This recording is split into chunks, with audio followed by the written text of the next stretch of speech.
তো হাই বন্ধুরা, আমি আবারও চলে এসেছি তোমাদের একটা নতুন গল্প নিয়ে। তো অনু আর সুজয় ওরা একে অপরকে ভীষণ ভালোবাসতো। তো অনু আর সুজয়ের সম্পর্কটা জানাজানি হয়ে যায়। তো অনুর বাড়ির থেকে আপত্তি হলো, একটা টাইমে মেনে নেয়, কিন্তু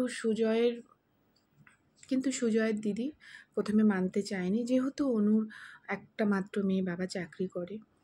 তো যাই হোক, তো ওদের বিয়েটা হয়ে যায়। 5 বছরের সম্পর্ক, 5 বছরের শেষে ওদের বিয়েটা হয়। কিন্তু যেটা বিয়ের পরে বোঝা গেল যে সুজয় তার পরিবারের প্রত্যেকটা মানুষ বিশ্বাস করতো যে আমাকে আমার পরিবার ভীষণ ভালোবাসে, তো আমার বউকেও ভালোবাসবে। কিন্তু না, দিনে দিনে অনু বুঝতে পারে যে তার দিদি, মানে হাজব্যান্ডের দিদি, তার সাথে হিংসা করছে। মানে সুজয় আর অনুর সম্পর্কটা দেখলে তার হিংসা হচ্ছে, সে তার হাজব্যান্ডের সাথে ঝামেলা করছে। এটা সুজয়কে একদিন বলে অনু, যে জানো তো দিদিভাই আমার সাথে হিংসে করে। সুজয় মানতে চায় না। সুজয় বলে, তোমার এটা ভুল ধারণা, আমার দিদি আমাকে ছেলের মতন ভালোবাসে এবং তুমি তার বউ, তোমাকে আরও বেশি ভালোবাসে। তো অনু কথাটা শুনে চুপ হয়ে যায়। অনু ভেবেছিল যে না, এভাবে কাউকে কিছু বিশ্বাস করানো যায় না, নিজে পরখ না করলে কিছুই হবে না। তো এভাবে চলতে থাকে। আস্তে আস্তে গরম আসে, তো অনু অসুস্থ হয়ে পড়ে। অনুর জন্ডিস ধরা পড়ে।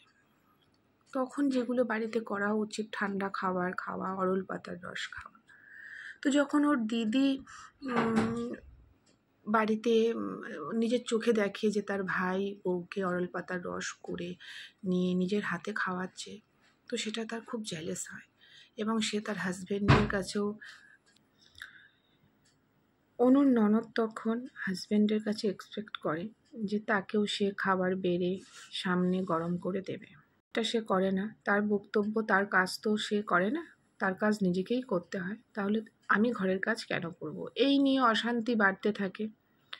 তখন রিয়েলাইজ করলো সুজয় যে হ্যাঁ, আমার ওয়াইফকে নিয়ে কিছু একটা সমস্যা আছে, কিছু একটা আছে।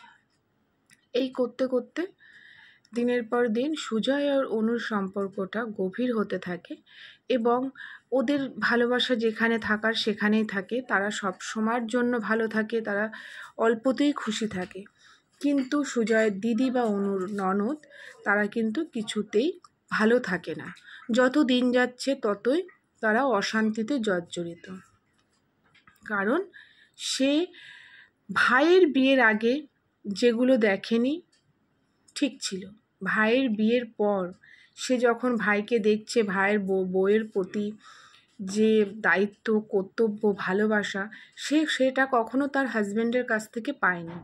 তো সেই কারণে তার এখন এগুলোর জন্য হিংসে হচ্ছে যে আমার ভাইয়ের বউকে ভাই এত ভালোবাসছে, আমার হাজব্যান্ড আমাকে তো ভালোবাসে না। তো যে কোনো ব্যাপার নিয়ে তো তার সাথে তার হাজব্যান্ডের অশান্তি লেগেই থাকছে। তো আজ অনু আর সুজয়ের বিয়ে 12 বছর হয়ে গেল। তাদের একটি সন্তান আছে, কিন্তু তাদের ভালোবাসা আজও একই রকম আছে। কিন্তু আজও অনু আর সুজয়ের বিয়ে 12 বছরের মধ্যে এখনও সে দেখতে পায় যে তার ননদের অশান্তি এখনও লেগে আছে, এবং অশান্তি শুধু অশান্তি নয়, চূড়ান্ত অশান্তি। অনু কিন্তু কখনো তার ননদকে দেখে হিংসে করে না, কারণ তার ননদের অগাধ টাকা আছে, যে তোমার দিদির এটা আছে, আমাকে এটা করে দিতে হবে। অনু শুধু একটা কথাই বলে, কপালে থাকলে হবে, হিংসে করে কখনোই কিছু করা যায় না। তাই কিন্তু অনুর ননদের আর এক সব থেকে বেশি যেটা ছিল, অনুর ননদ ক্লাস 8 অবধি পড়াশুনো করেছে, 8 পাস করতে পারেনি।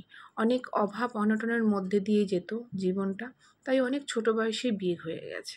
তাই সে চাইতো না যে তার ভাইয়ের বউ পড়াশুনো জানা হোক। যেহেতু অনু পড়াশুনো জানা, তো সেই কারণে তার একটা মানা ছিল যে না, এই মেয়ে বিয়ে করা যাবে না। তো কথাতেই বলে, দাঁত না থাকলে দাঁতের মর্ম বোঝা যায় না। তো সেরকম শিক্ষিত না হলে একটা শিক্ষিত মানুষকে সম্মান দিতে সে পারবে না, কখনোই পারবে না।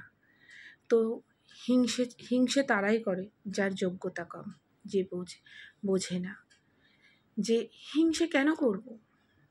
সে ভাইয়ের বউই হোক, বোনই হোক বা পাড়া প্রতিবেশী হোক, সবাই ভালো থাক, তাহলে তো আমি ভালো থাকব।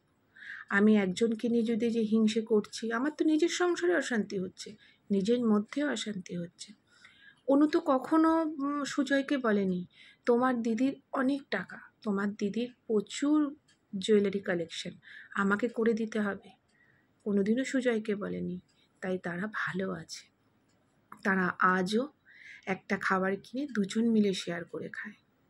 তারা আজও অপেক্ষা করে একে অপরের খাবারের জন্য, যে না আমরা দুজন একসাথে খাব। কিন্তু অনুর ননদ আজও তাদের হাজব্যান্ডের মধ্যে অশান্তি হচ্ছে। কেন এটা হয়নি? কেন আমাকে ভালোবাসছো না? কেন আমাকে কেয়ার করছো না? তাই কথায় বলে না, হিংসে তারাই করে যার যোগ্যতা কম। আজকে যদি মিনিমাম শিক্ষাটা থাকতো অনুর ননদের, তাহলে হয়তো সে হিংসাটা করতো না, সে ভালো চোখে দেখতো। সে এটা ভাবতো যে আমি জীবনে যেটা পাইনি আমার ভাই ভাইয়ের বউকে দিচ্ছে, সে খুশি হতো। তার জন্যই হিংসে করতে নেই। হিংসে তো তারাই করে যার যোগ্যতা নেই।